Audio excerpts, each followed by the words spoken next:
Welcome to my channel education analyst. तो guys किस तरीके से आप HTML, CSS और जावास्क्रिप्ट को रन करोगे अपने विजुअल स्टूडियो कोड में और एक कंप्लीट सेटअप बनाओगे। तो यहाँ पर कौन कौन सी आपको एक्शन इंस्टॉल करनी है जिससे आप बहुत ही फास्ट कोडिंग कर पाओ अपने HTML में, जावास्क्रिप्ट में, CSS में। यहाँ पर देखो, अगर मैं थोड़ा सा कोड इस तरीके से लिखता हूँ, कौन कौन सी ट्रिक्स हैं सब बताऊंगा यहाँ पर।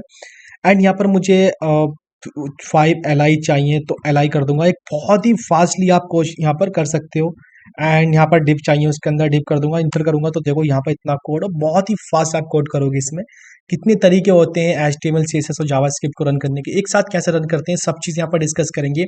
और एक बिगिनर ऐसी कौन सी प्रॉब्लम्स करता है जिससे उसे कुछ एरर आती है, वो भी यहाँ पर हम डिस्कस करेंगे। इंडेक्स फाइल जो होती है उसे इंपॉर्टेंस क्यों दी जाती है, ठीक है, CSS क्या होता है, इसकी ट्रिक्स क्या होती है, विजुअल स्टूडियो कोड को कहीं डाउनलोड करके उसे इंस्टॉल करते हैं। ये सारी चीज़ें मैं आपको बताऊंगा, कैसे रन करते हैं, कितने मेथड होते हैं, सब चीज़ें यहाँ पर हम डिस्कस करेंगे। सो वीडियो को पूरा देखना। जो भी आपका HTML, CSS, जावास्क्रिप्ट और विजुअल स्टूडियो कोड में रन करने से रिलेटेड चीज़ें हैं वो सारी यहाँ पर सोल्व हो जाएंगी, कोई आपको इशू नहीं आएगा। सो स्टार्ट करते हैं इस वीडियो को। सबसे पहले विजुअल स्टूडियो कोड को डाउनलोड करके उसे इंस्टॉल कर लेते हैं। तो गाइस सबसे पहले आपको अपना ब्राउज़र ओपन करना और यहाँ पर आपको टाइप करना विजुअल स्टूडियो कोड डाउनलोड। इसे डाउनलोड करके इंस्टॉल करते हैं। अगर आपने पहले से कर रखा है तो वीडियो को थोड़ा सा फास्ट फॉरवर्ड कर सकते हो आप, और दोबारा से कर लोगे तो भी अपडेट हो जाएगा। विंडो 10 या 11 में चलता है, ये 7 में ठीक है नहीं चलता है। तो यहाँ पर आपको क्लिक कर दें। जैसे आप क्लिक करोगे तो ऑटोमेटिकली डाउनलोड होना स्टार्ट हो जाएगा। मैंने डाउनलोड कर रखा है इसे, मैं इसे पॉज कर देता हूँ। 97 MB का होता है ये। एंड इसका इसे इंस्टॉल करते हैं विजुअल स्टूडियो कोड। पॉलिसी को एक्सेप्ट कर लेना, नेक्स्ट पे क्लिक कर देना, एंड नेक्स्ट पे क्लिक कर देना, नेक्स्ट पे क्लिक कर देना। ये सारे आपको चेक कर देने। इसके बाद आपको नेक्स्ट पे क्लिक कर देना, इंस्टॉल पे क्लिक कर देना। तो ये बहुत ही कम टाइम में इंस्टॉल हो जाएगा, 1 से 1.5 मिनट लेता है इंस्टॉल होने में। तो यहाँ पर ये इंस्टॉल हो चुका है। एंड फिनिश पे क्लिक करोगे तो ऑटोमेटिकली लॉन्च भी हो जाएगा। ठीक है, यहाँ पर स्टार्ट हो जाएगा। अच्छा, यहाँ पर जैसे आप इसे स्टार्ट होगा तो आपको कुछ इस तरह का इंटरफेस होगा। आप एक फोल्डर बना लेना, कोई भी फोल्डर आप अपने डेस्कटॉप पे बना सकते हो या डेस्कटॉप पे ही प्रोग्राम कर सकते हो, बट फोल्डर बना लोगे तो प्रोग्राम एक ही जगह रहेंगे। ठीक है, HTML, CSS एंड जावास्क्रिप्ट सारी चीज़ बताऊंगा मैं आपको किस तरीके से रन करते हैं। सबसे पहले बात करते हैं HTML की। तो HTML को आपको यहाँ पर इस तरीके से मिल जाएगा। ठीक है, ये आपका फाइल एक्सप्लोर होता है। तो फाइल पे क्लिक करना एंड ओपन फोल्डर कर देना। जिस फोल्डर में आप अपनी कोडिंग करना चाहते हो, प्रोग्राम्स को रखना चाहते हो, वो फोल्डर यहाँ पर ओपन कर लेना। मैं डेस्कटॉप पे हमने HTML, CSS, जावास्क्रिप्ट नाम का फोल्डर क्रिएट किया था, मैं इसे ओपन कर लेता हूँ। ठीक है, तो यहाँ पर ये फोल्डर ओपन हो गया हमारा विजुअल स्टूडियो कोड में। अब यहाँ पर आप क्लिक करोगे ना तो यहाँ पर एक फाइल क्रिएट करोगे। अब जैसे मैं HTML की कोडिंग करना चाहता हूँ तो मैं HTML नाम से index.html आपको जरूर लगाना। आप पहले की फाइल का नाम कुछ भी रख सकते हो, बट .html आपको जरूर लगाना। अच्छा, एक माइंड में क्वेश्चन होगा आपके कि हम इंडेक्स रखते हैं कि ये स्पेशल फाइल होती है। हाँ, ये स्पेशल फाइल होती है जावास्क्रिप्ट उसमें, HTML में। ठीक है, इससे क्या होता है, प्रायोरिटी होती है, स्पेशल फाइल होती है ये। index.html को फर्स्ट फाइल माना जाता है। बाकी नाम कुछ भी रख सकते हो, test.html नाम से भी आप बना सकते हो, नो मैटर। बट इंडेक्स क्या होता है, एक स्पेशल नाम माना जाता है जावास्क्रिप्ट वो HTML में। ठीक है, सो ये नाम कुछ भी नाम से आप फाइल बना सकते हो। यहाँ पर 2 फाइल बन गई, एक टेस्ट और एक HTML, index.html। सो यहाँ पर इंडेक्स से होता क्या है, index.html आप फाइल का नाम रखते हो। जब भी आप अपनी वेबसाइट को होस्ट करोगे तो वहां पर आपको अपनी मेन फाइल का नाम index.html ही रखना होता है, क्योंकि वहीं से वो उसे कंसाइडर करता है। बट अब चलते हैं यहाँ पर HTML को कैसे लिखोगे। देखो, HTML टाइप करोगे आप तो आपको इस तरह कोड शो होगा, HTML, HTML5, HTML XML। तो अगर HTML5 पे लाके आप इंटर प्रेस कर दोगे तो यहाँ पर आपको ना बेसिक्स टेम्पलेट मिल जाएगी। अब मैं एक्सप्लेन करता हूँ इस टेम्पलेट में होता है क्या। ये जो आपको फर्स्ट दिख रहा है ना, डॉक टाइप HTML, इसे हम रूट बोलते हैं। और ये डॉक टाइप जो है ना, वर्जन को रिप्रेजेंट करता है कि HTML का वर्जन कौन सा आप यूज कर रहे हो। और जो दूसरा है ये HTML, ये लैंग्वेज को रिप्रेजेंट करता है, क्योंकि हम जो HTML कोडिंग करेंगे वो कौन सी लैंग्वेज में करेंगे। तो देखो यहाँ पर इंग्लिश लिखा हुआ है। तीसरा जो है वो हेड है। देखो, अब हेड जो है ना, हमेशा जो HTML होगा उसका एक ओपनिंग टैग होगा, एक क्लोजिंग टैग होगा। HTML जो है ये इसका एक ओपनिंग टैग है, ये ओपनिंग टैग है, ये क्लोजिंग टैग है। क्लोजिंग टैग स्लेश से जो होगा वो क्लोज होगा। इसी तरह अगर आप हेड देखोगे तो इसका एक ओपनिंग टैग है और एक क्लोजिंग टैग है, उसके अंदर चीजें हम लिखते हैं। हेड के अंदर हमारे लिंक्स आते हैं, मेटा डेटा आते हैं। मेटा डेटा क्या होते हैं, ये जो आपको दिख रहा है ना, व्यू पोर्ट, कंटेंट, डिवाइस।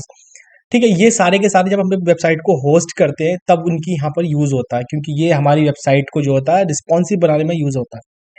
तो इन्हें आप हटा भी दोगे तो भी कोई इशू पड़ेगा नहीं। ठीक है, बट इन्हें रहने देना, कोई इससे फर्क पड़ता नहीं है। ठीक है, क्योंकि जब हम अपनी वेबसाइट को होस्ट करते हैं इंटरनेट के ऊपर तो वहां पर ये काम आते हैं। दूसरा दिख रहा है टाइटल। आप अपनी वेबसाइट का जो भी रन होगा उसका टाइटल लिख सकते हो यहाँ पर। अब ये जो हेड है, हेड के अंदर ये चीज सारी चीजें आ जाती हैं।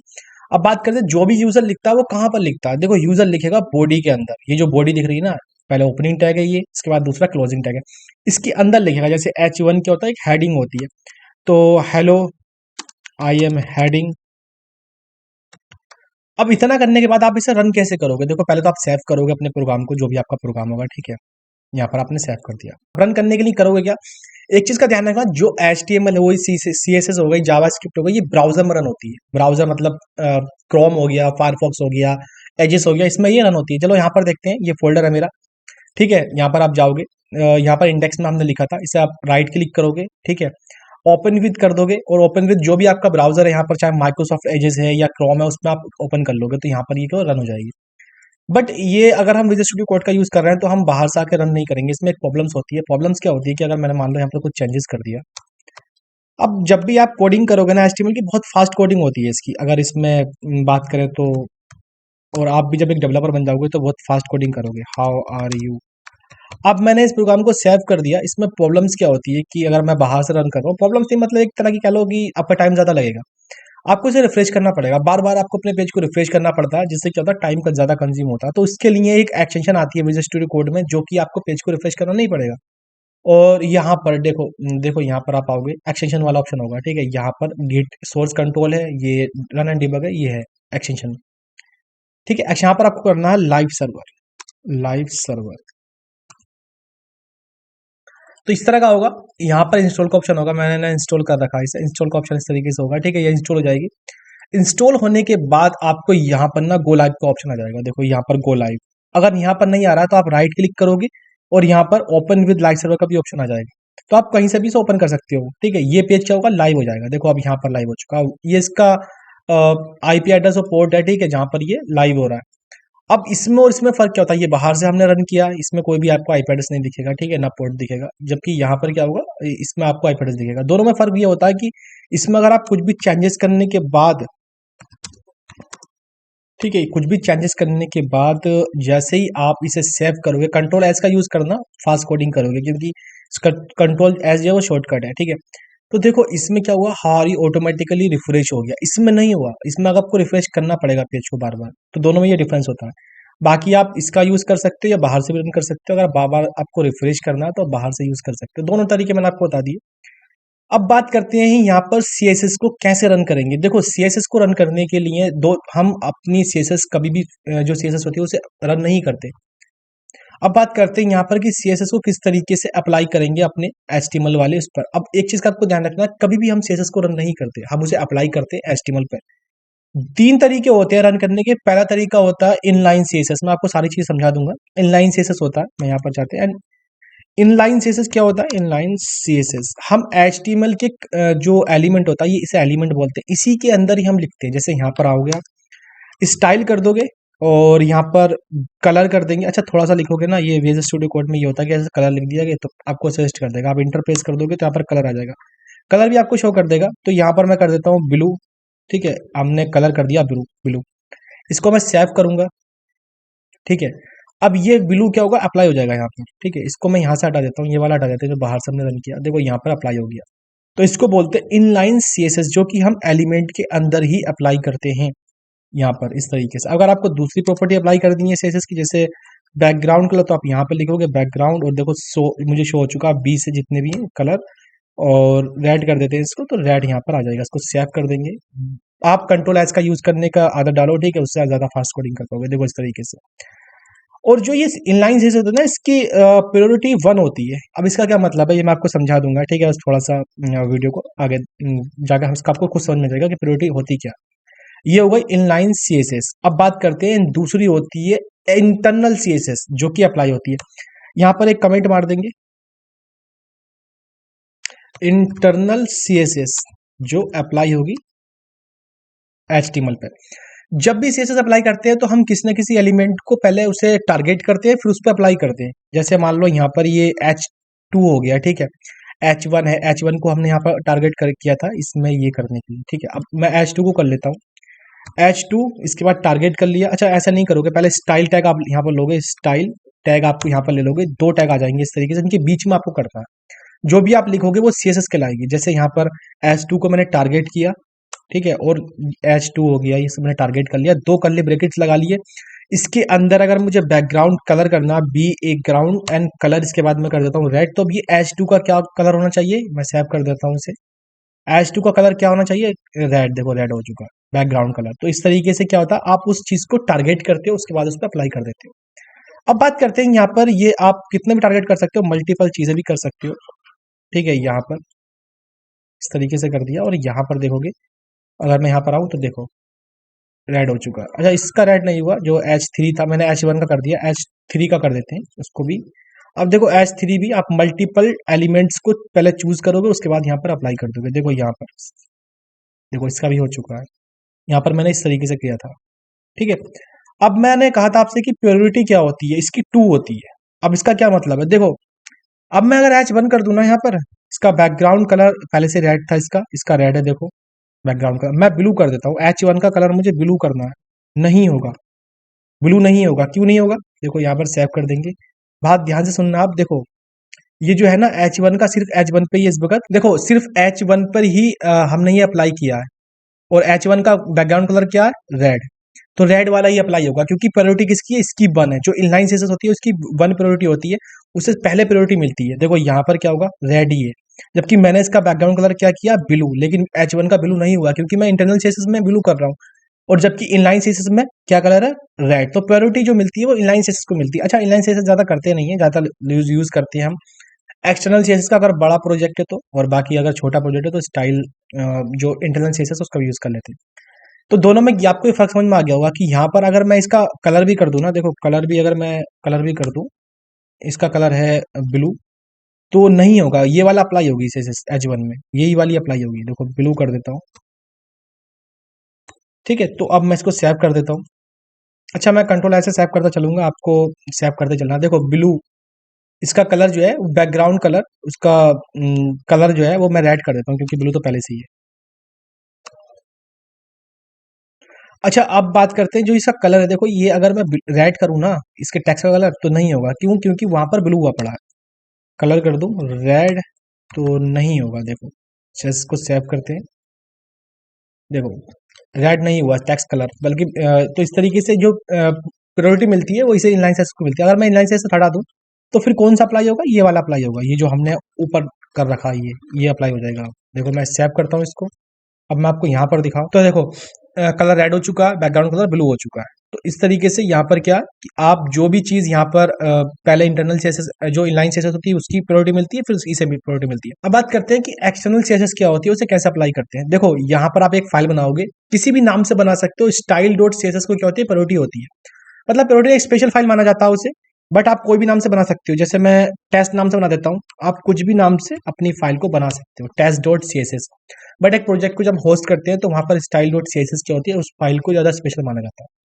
अब मैंने बना ली फाइल, मुझे किसी ना किसी एलिमेंट को टारगेट करना पड़ेगा। जैसे कि H2 को करूंगा, जो भी HTML के अंदर है, पहले आप HTML लिखोगे, उसके बाद उसे टारगेट करोगे। तो H2 को मैं टारगेट कर लेता हूँ यहाँ पर, एंड यहाँ पर बैकग्राउंड कलर कर देंगे इसका। कुछ भी आप कोडिंग कर सकते हो, ठीक है, कुछ भी आप चेंजेस कर सकते हो, बट मैं इसको हम सेव ऑल पे क्लिक करेंगे। ठीक है, सेव ऑल पे क्लिक करेंगे, क्योंकि हमने यहाँ पर किया। अब क्या ये H2 में अप्लाई हो जाएगा, नहीं होगा।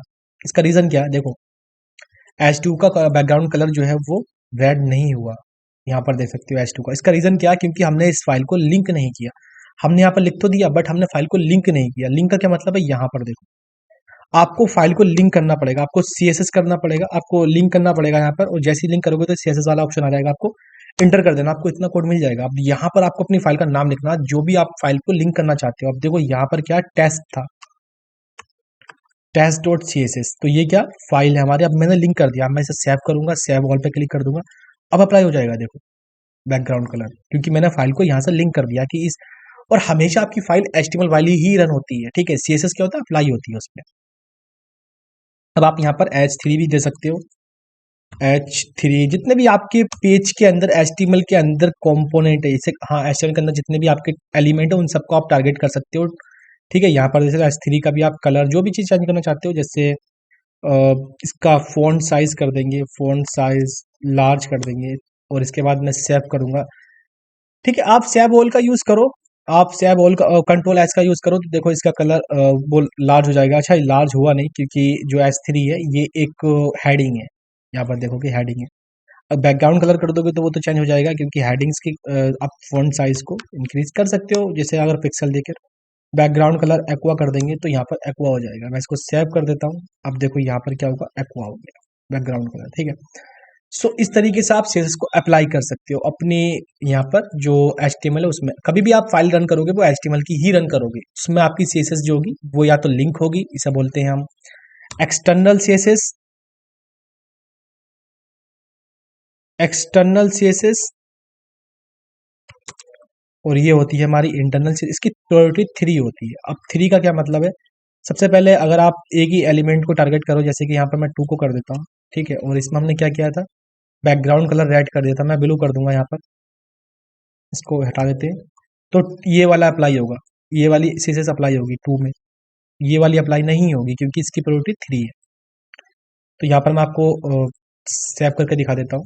जैसे सेव करूंगा देखो बैकग्राउंड कलर ब्लू हो चुका है, और इसका बैकग्राउंड कलर जो है वो देखो यहाँ पर देखोगे आप तो S2 का बैकग्राउंड कलर ब्लू ब्लू हो जाएगा। देखो यहाँ पर अगर आप देखोगे ना, ब्लू बैकग्राउंड कलर, तो इस तरीके से ये काम करता है।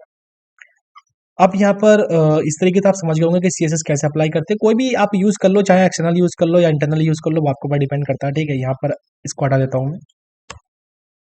कोई भी आप ये यूज कर लो, वो आपके ऊपर डिपेंड करता है। जब डेवलपर होते हैं तो आप के ऊपर चॉइस होती है, कोई से भी आप यूज कर सकते हो। सेव कर देते हैं इसको, तो यहाँ पर सिर्फ ये वाली सीएसएस ही अप्लाई होगी जो हमारी एक्सटर्नल वाली है। ज्यादातर लोग एक्सटर्नल सीएसएस का यूज करते हैं, ठीक है। यहाँ पर देखो 2 में 3 में ही अप्लाई हो रहा होगा। यहाँ पर अगर आप जाकर देखोगे तो 2 में और 3 में ही अप्लाई हो रहा होगा, 2 और 3। अब यहाँ पर बात करते हैं जावा स्क्रिप्ट को आप कैसे रन करोगे। जावा स्क्रिप्ट को रन करने के लिए देखो, एक तो एचटीएमएल की साथ रन करोगे, एक प्योर जावा स्क्रिप्ट की फाइल को भी आप रन कर सकते हो। बट मैं आपको पहले एचटीएमएल बता देता हूँ। देखो जावा स्क्रिप्ट को हम 2 तरीके से रन करते हैं, एक होता है इंटरनल और एक होता है एक्सटर्नल। अब यहाँ पर आपको इंटरनल करने के लिए करना क्या पड़ेगा, देखो इंटरनल, मैं यहाँ पर कमेंट मार देता हूँ, इंटरनल जावा स्क्रिप्ट। इसमें भी आपको ध्यान रखना कि जावास्क्रिप्ट भी ब्राउजर में ही रन होती है, ठीक है, ये कहीं और नहीं होती, इसके ब्राउजर में ही रन होती है। तो अब यहाँ पर आपको करना क्या पड़ेगा, आपको स्क्रिप्ट लिखना पड़ेगा। उसमें ले रहे थे हम स्टाइल टैग, इसमें ले रहे हैं हम स्क्रिप्ट टैग। इस स्क्रिप्ट टैग के अंदर जो भी आप लिखोगे वो जावास्क्रिप्ट कहलाएगी। जैसे कि मैं यहाँ पर ला देता हूँ, मैसेज प्रिंट करने के लिए डिस्प्ले पे हम यूज करते हैं डॉक्यूमेंट डॉट राइट का, अच्छा कंसोल लॉग का भी यूज करते हैं, और वो जो होता है वो एचटीएमएल में दिखता भी नहीं है। Hello I am Java script, ठीक है। यहाँ पर ये लगा दो या ना लगाओ वो फर्क पड़ता नहीं। मैं सेव करता हूँ इसको, सेव ऑल कर देंगे। तो यहाँ पर क्या होगा कि देखो यहाँ पर एक हेलो वर्ल्ड दिखेगा, देखो hello I am Java script. बाकी जो चीज आप करना चाहते हो वो सारी कुछ कोडिंग यहाँ पर जावा स्क्रिप्ट की स्क्रिप्ट टैग के अंदर ही करोगे, आप बाहर नहीं करोगे। अच्छा, एक क्वेश्चन आ रहा होगा कि हम स्क्रिप्ट टैग कितने लिख सकते हैं, वो आपको मर्जी के ऊपर डिपेंड करता है। आप यहाँ पर भी लिख सकते हो स्क्रिप्ट, ठीक है, और डॉक्यूमेंट डॉट राइट, ये मैसेज को प्रिंट करने के लिए यूज करते हैं, हेलो वर्ल्ड, ठीक है। तो यहाँ पर हेलो वर्ल्ड भी हमें शो हो जाएगा। मैं इसको सेव करता हूँ, ठीक है, और यहाँ पर मैं आपको दिखाऊंगा। देखो तो यहाँ पर देखो हेलो वर्ल्ड हमें यहाँ पर दिख रहा है। तो ये होती है आपकी जावा स्क्रिप्ट की, आप यहाँ पर कोडिंग कर सकते हो। लेकिन फाइल इसमें भी आप एचटीएमएल की ही रन करोगे, ऐसा नहीं है कि आप कोई और फाइल रन करोगे जावा स्क्रिप्ट की। आप कोई भी जो भी लिखोगे, जैसे इसको हटा देते हैं यहाँ से, ठीक है, ये सारा हटा देंगे, तो यहाँ पर आप इसमें जावा स्क्रिप्ट की कोडिंग कर सकते हो, इस बॉडी के अंदर कर सकते हो, ठीक है। यहाँ पर जावा स्क्रिप्ट की कोडिंग कर सकते हो। अच्छा, मैंने यहाँ पर हटा दिया ये जो H1 था, H2 था, तो क्या CSS अब भी अप्लाई होगी? नहीं होगी, क्योंकि वो चीज़ हट चुकी है। यहाँ पर hello I am JavaScript आ जाएगा। अब बात करते हैं कि ये तो हो गई हमारी, ठीक है, मैंने कमेंट हटा दिया, इंटरनल जावा स्क्रिप्ट, जावा स्क्रिप्ट। दूसरी होती है एक्सटर्नल जावास्क्रिप्ट। उसे कैसे करेंगे, जैसे कि यहाँ पर आपको करना क्या पड़ेगा, उसके लिए आपको जैसे हमने सीएसएस में फाइल बनाई थी, वैसे उसमें हम एक फाइल बनाएंगे। उसका नाम रखेंगे, कुछ भी आप रख सकते हो, बट डॉट जेएस जरूर लगाओगे लास्ट में, डॉट जेएस। मैंने डॉट जेएस लगा दिया इस तरीके से। अब यहाँ पर आप जो भी लिखोगे ना, जैसे document dot right hello I M internal external JavaScript, JavaScript, ठीक है, तो ये होगा ये एक्सटर्नल जावास्क्रिप्ट।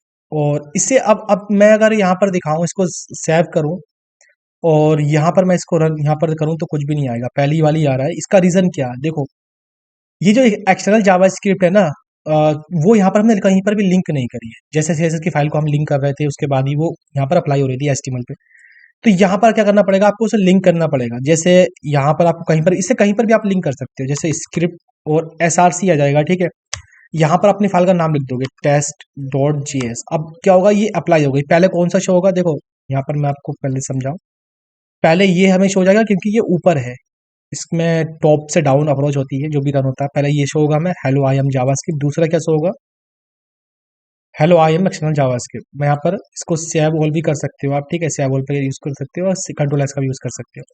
अब यहाँ पर देखो hello I M JavaScript, hello I M external JavaScript. अच्छा, मैंने बी आर का यूज करोगे तो आप ये क्या होगा, यहाँ पर आपको बी आर का यूज करना है तो क्या होगा, ब्रेक हो जाएगी लाइन। अब दूसरी लाइन में ये आएगा, सेव कर देंगे इसको। देखो hello I M external JavaScript. इस तरीके से आप जावास्क्रिप्ट यहाँ पर कोडिंग कर सकते हो।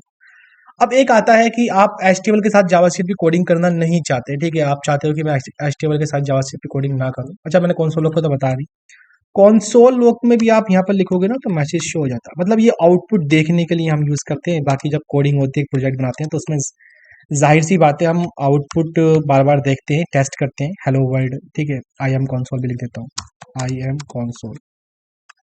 तो अब मैं इसको जब सेव करूंगा ना, तो क्या ये यहाँ पर मुझे शो होगा, नहीं होगा, ठीक है, यहाँ पर शो नहीं होगा। ये कहाँ पर शो होगा, आपको राइट क्लिक करना है, यहाँ पर इंस्पेक्ट का ऑप्शन होगा, इस पर क्लिक करना, ठीक है। यहाँ पर आपको कंसोल में जाना और यहाँ पर शो होगा हेलो आई एम कंसोल, ठीक है। तो यहाँ पर ही शो हो जाता है इस तरीके से। तो इस तरीके से आप HTML के साथ जावास्क्रिप्ट और CSS को यूज कर सकते हो। अब यहाँ पर CSS जो है वो अप्लाई हुई भी थी H1 पे, वो H2 पे, H3 पे, वो एलिमेंट यहाँ पर रही नहीं, तो अभी अप्लाई होगी भी नहीं, ठीक है। और जैसे ही आप H1 या H2 यहाँ पर दे दोगे तो अप्लाई हो जाएगी। यहाँ पर दे दोगे, जैसे H2 दे देता हूँ मैं, हेलो आई एम CSS, तो H2 पे हो जाएगी। क्या होगा इसमें, यहाँ पर देखोगे तो बैकग्राउंड कलर रेड हो जाएगा इसका, बस बैकग्राउंड कलर रेड ही हो। अब बात करते हैं कि यहाँ पे आपने इंटरनल CSS को भी सीख लिया, कोई सा भी एक यूज कर सकते हो, बट स्क्रिप्ट टैग के अंदर ही यूज करोगे, ठीक है। ये चीज आपको ध्यान रखनी है। यहाँ पर कोई भी आप स्क्रिप्ट टैग नहीं दोगे, ये भी आपको ध्यान रखना। यहाँ पर आपको स्क्रिप्ट टैग देना अगर HTML फाइल के अंदर ही आप करना चाहते हो तो। और हमेशा आपकी HTML वाली फाइल ही रन होगी, ये आप इस फाइल को रन नहीं कर सकते, जावास्क्रिप्ट की फाइल को या CSS की फाइल को भी रन नहीं कर सकते। आपको क्या करना पड़ेगा, HTML वाली ही फाइल रन करनी। सो गाइज, अब आपको प्योर जावास्क्रिप्ट को रन करना है, आपको HTML को के साथ फाइल को रन नहीं करना। जावास्क्रिप्ट आप चाहते हो कि मैं सिर्फ जावास्क्रिप्ट की कोडिंग करना चाहता हूँ, अच्छा वैसे यहाँ पे कर सकते हो, सब कुछ हटा देना यहाँ से, ठीक है। जो भी कोडिंग करनी है वो यहाँ पर कर सकते हो, बट आप चाहते हो कि मैं आज के जो लोग नोट जेएस का यूज करते हैं उससे कोडिंग करूँ, तो उस वीडियो का लिंक आपको डिस्क्रिप्शन में दूंगा, ठीक है। वहां से आप देख लेना किस तरीके से जावास्क्रिप्ट को रन करते हैं नोट जेएस की हेल्प से, और बहुत ही कम उसकी वीडियो 4-5 मिनट की वीडियो आप देख लेना, आपको मैंने उसमें कंप्लीटली एक्सप्लेन किया। अब एक क्वेश्चन आपके मन में आता है कि हम विजुअल स्टूडियो कोड को यूज ही क्यों करते हैं। देखो यहाँ पर आपको फास्ट कोडिंग करने के लिए यूज करते हैं। मान लो मुझे यहाँ पर एक HTML में फास्ट कोडिंग करना चाहता हूँ, तो देखो UL कर दिया, इसके बाद मुझे इसमें LI करके 5 लिस्ट लेनी है, तो 5 कर दूंगा। अब यही चीज लिखने में आपको नोट पैड में, ठीक है, इसको भी हटा देते हैं जावास्क्रिप्ट को, इसको, ठीक है। अब ये जावास्क्रिप्ट इसमें एग्जीक्यूट नहीं होगी क्योंकि यहाँ पर क्या हुआ, सब जावास्क्रिप्ट मैंने हटा दिए, लिंक भी हटा दिया। मैं इसको सेव करूंगा तो आपको दिखा दूँ, कंफ्यूजन ना रहे आपके अंदर कोई भी, ठीक है। 3 डॉट दिखा रहे हैं क्योंकि यहाँ पर क्या होता है, लिस्ट में 3 डॉट ही दिखते हैं। ये लिस्ट इस तरीके से आपको ये सजेस्ट हो जाएगा, तो बहुत ही। अब यहाँ पर डिव करोगे, डिव के अंदर मुझे एक डिव और चाहिए, ठीक है, और मुझे इसके अंदर 5 LI चाहिए, तो LI मल्टीप्लाई बाई 5, ठीक है। और 5 LI के अंदर मुझे, हर एक LI के अंदर मुझे एक डिव चाहिए, तो इंटर कर दूंगा, तो आप देखो LI के अंदर डिव मिल जाएगा। मतलब यही चीज लिखने में आप देखो नोटपैड में आप लिखोगे तो आपको बहुत ज्यादा टाइम लगेगा। जब आप ये सीख लोगे ना, ये सब एमिट से आता है, इसके लिए कोई भी आपको एक्सटेंशन इंस्टॉल करने की जरूरत नहीं पड़ती। आप CSS में ही ले लो, CSS में अगर आप बी कर दोगे यहाँ पर, ठीक है, मैंने ये लगा दिया, इसको हटा देते हैं। जब, और ये सब काम कैसे करेगा, जब भी आप .html के साथ फाइल बनाओगे तब काम करेगा। अगर आप एक फाइल बना लिए, न्यू टेक्स्ट फाइल कर दोगे तब भी फाइल क्रिएट हो जाएगी। अगर आप HTML लिखने की कोशिश करोगे तब नहीं करेगा काम, जब तक आप इस फाइल को सेव नहीं करोगे या CSS को उस एक्शन के साथ फाइल को सेव नहीं करोगे। जैसे यहाँ पर आपको पहले सेव करना है फाइल को, ठीक है, और उसके बाद जैसे second dot H T M L से सेव करो या CSS से। अब देखो काम करेगा आपका एमिट। एमिट क्या होता है इसके अंदर, बाय डिफॉल्ट आपको मिल जाता है इंस्टॉल, तो ये काम करेगा, उससे पहले काम नहीं करेगा। चाहे आप CSS का करो, पहले फाइल को आपको सेव करना है, उसके बाद आपका जो ये कोड सेस्ट वाला ऑप्शन है ये काम करेगा। देखो जैसे मैंने बी कर दिया, बी से जितनी भी चीजें सी में एग्जिस्ट करती है ना, सी की प्रॉपर्टीज होती है, वो सारी आपको शो कर देगा। देखो बी से बैकग्राउंड आता है, बैकग्राउंड पोजीशन आता है, बॉर्डर कलर आता है। अगर मैं ए कर दूंगा तो यहाँ पर बी ए से जितनी भी चीजें यहाँ पर एग्जिस्ट करती हैं वो दिखा देगा, बैकग्राउंड इमेज आता है। सी कर दूंगा तो बी ए सी से जितनी भी प्रॉपर्टी एग्जिट करती है वहां पर दिखा देगा। तो इसमें बहुत फास्ट कोडिंग होती है, बहुत फास्ट। यही चीज लिखने में आपको और मिस्टेक्स भी नहीं होती क्योंकि ये खुद से आपको सजेस्ट करता है। तो इस तरीके से यहाँ पर मिस्टेक भी नहीं होती। सी में और सी प्लस प्लस में और जावा स्क्रिप्ट में सब में ये काम करता है, ठीक है। अच्छा, जावा स्क्रिप्ट में ये आपको एक्सटेंशन शो करनी पड़ती है क्योंकि जावा स्क्रिप्ट में आपको कोड टेस्ट नहीं होता, वो एक्सटेंशन होती है यहाँ पर, मैं आपको करा देता हूँ। जावा स्क्रिप्ट नाम से एक्सटेंशन पाने के बाद यहाँ पर आप आओगे और यहाँ पर ये मिल जाएगा कोड स्निपेट जावा स्क्रिप्ट। इसमें क्या होता है, थोड़ा सा भी आप देखो यहाँ पर लिखोगे ना, कौन कर दोगे तो आपको कंस्ट्रक्टर का स्टेटमेंट मिल जाएगा। ये पूरा थोड़ा सा लिखोगे, CLG कर दोगे तो कंसोल लॉग का मिल जाएगा। दिखा भी देता हूँ मैं आपको।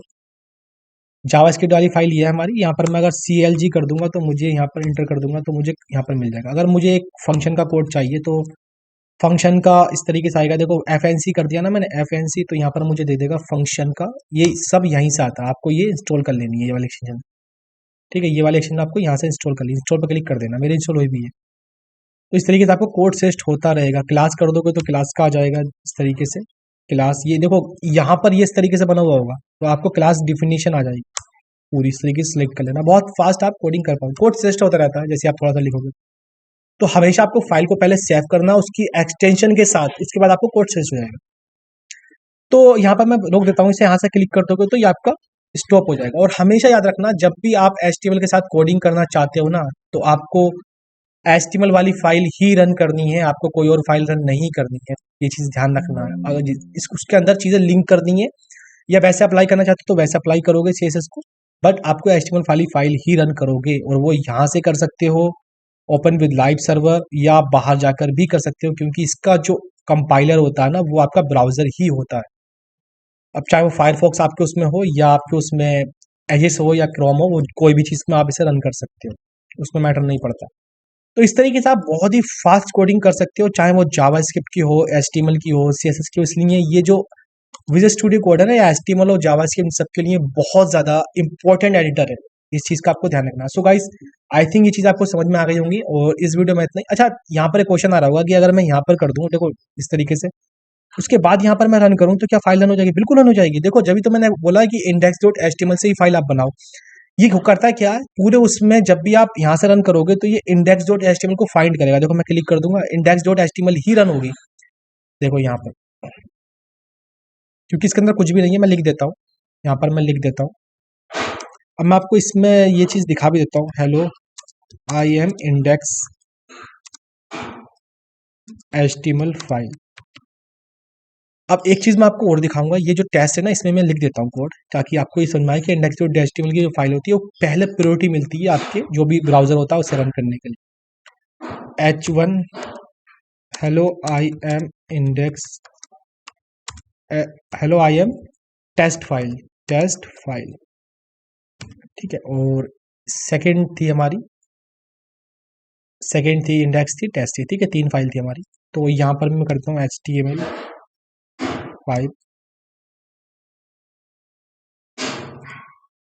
H1 hello I M second, second file.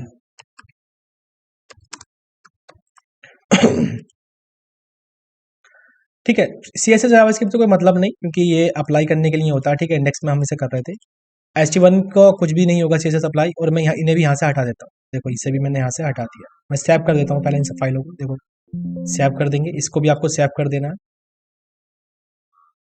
इसको भी आपको सेव कर देना।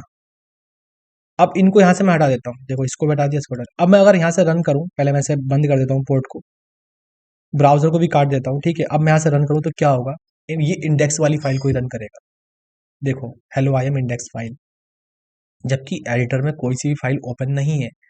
अगर मैं एडिटर में, क्योंकि इंडेक्स वाली फाइल को प्रायोरिटी मिलती है, वही ज़्यादातर आप अगर आप एक वेबसाइट को नेटली फाइल पे होस्ट करते हो, लोगों को बहुत ज़्यादा प्रॉब्लम्स आ रही थी, मैंने वीडियो बनाई थी उस प्रॉब्लम्स पे। तो ये चीज़ें यहाँ पर आपको समझ में आ गई कि इंडेक्स डॉट एचटीएमएल जो होता है उसे प्रायोरिटी मिलती है रन होने के लिए। अगर आप एक वेबसाइट को होस्ट कर रहे हो तो वो आपकी मेन फाइल जो हो वो एचटीएमएल की इंडेक्स डॉट एचटीएमएल से होनी चाहिए। क्योंकि मैंने कुछ लोगों को, क्योंकि यहाँ पर कुछ लोगों को नेटलीफाई पे या गिटहब पे वो इंस्टॉ अपनी वेबसाइट को होस्ट कर रहे थे, तो वहाँ पर उन्हें प्रॉब्लम्स आ रही थी। वो उसका मैनेजर इंडेक्स डॉट एचटीएमएल ही था। वो अपनी फाइल का नाम इंडेक्स डॉट एचटीएमएल नहीं रख रहे थे, जो कि उनकी होम फाइल थी और जो मेन फाइल थी। सो इस तरीके से आप इसमें कोडिंग कर सकते हो, ठीक है। जैसे अगर यहाँ पर अगर आपको सेटिंग्स ये वाली फाइल रन करनी है इसके अंदर, तो आपको ये इस पर आना है। देखो सेकंड, यहाँ पर आपने एडिटर के अंदर उसको ले लिया, अब इसके बाद आप इसे रन करोगे, ठीक है। ओपन विद लाइव सर्वर, तो ये वाली लाइन रन होगी। देखो I am second file. But अगर आपकी फाइल कोई भी सिलेक्ट नहीं है यहाँ पर, तो हमेशा इंडेक्स डॉट एचटीएमएल वाली ही रन होगी।